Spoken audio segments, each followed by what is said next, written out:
ఈరోజు బీఆర్ఎస్ నాయకులు అటు హరీష్ రావు గారు కానీ కౌశిక్ రెడ్డి కానీ వీళ్ళందరూ కూడా ఈ యొక్క నాటకానికి ఎందుకు పూనుకుర్రంటే రాష్ట్రంలో సంవత్సరంలో జరిగినటువంటి కార్యక్రమాల మీద రేవంత్ రెడ్డి గారు ప్రతి జిల్లాకు వెళ్లి అక్కడ జరిగినటువంటి కార్యక్రమాల ప్రదోత్సవాలు చేస్తుంటే వీళ్ళు ఓర్వలేక ఇక్కడ ఇందిరమ్మ ఇల్లులు కూడా పంచే ప్రయత్నం చేస్తుంటే ఈ రోజు ప్రజలను ఆ డెవలప్మెంట్ యాక్టివిటీ ఏదైతే చేస్తుర్రో చేసిన పనిని ఏదైతే ప్రజల మధ్యకి వెళ్ళి చెప్పుకోవడానికి ప్రయత్నం చేస్తున్నటువంటి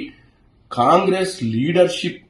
ప్రయత్నాన్ని విఫలం చేయడానికే ఇదంతా కూడా నాటకం చేస్తున్నారు. ఎందుకంటే మీడియాను డైవర్ట్ చేయాలని మీడియా అటెన్షన్ కేవలం ఈ అరెస్ట్లకు ఈ గొడవలకు తావు తీయాలని చెప్పి వీళ్ళంతా వీళ్ళే పోయి పోలీస్ స్టేషన్లలో కేసులు పెట్టుడు, వీళ్ళంతా వీళ్ళే పోయి పోలీసు వాళ్ళని కూడా దూషించుడు, ఇలా చేసుకుంటూ పోయి తర్వాత ఒక అరెస్ట్ చేయడానికి ప్రయత్నం చేసినప్పుడు హరీష్ రావు గారు లాంటి వాళ్ళు అక్కడికి వెళ్లి ఏదో ఆపే ప్రయత్నం చేయడమో లేకపోతే కౌశిక్ రెడ్డి ఇంటి దగ్గరికి వెళ్లి ఈ యొక్క హంగామా చేయడం వల్ల రాష్ట్రంలో మీడియా అంతా కూడా ప్రభుత్వం చేసే కార్యక్రమాల వైపు కాకుండా వీళ్ళు చేసే వీధి నాటకాల వైపు చూపియాలన్న ఉద్దేశంతో ఈ రోజు ఇదంతా కూడా తెరలేపడం జరిగింది. ప్రజలు అర్థం చేసుకోవాలి, కాంగ్రెస్ పాలనలో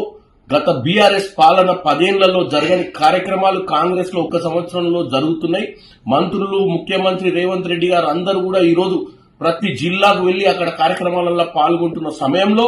వీళ్ళు మొన్నటిదాకా ఏం చేయలేదని చెప్పి ప్రచారం చేసి అది విఫలం కావడంతో ఇలాంటి చిల్లర వల్లర నాటకాలను తెరెత్తారని తెలియజేస్తున్నాం.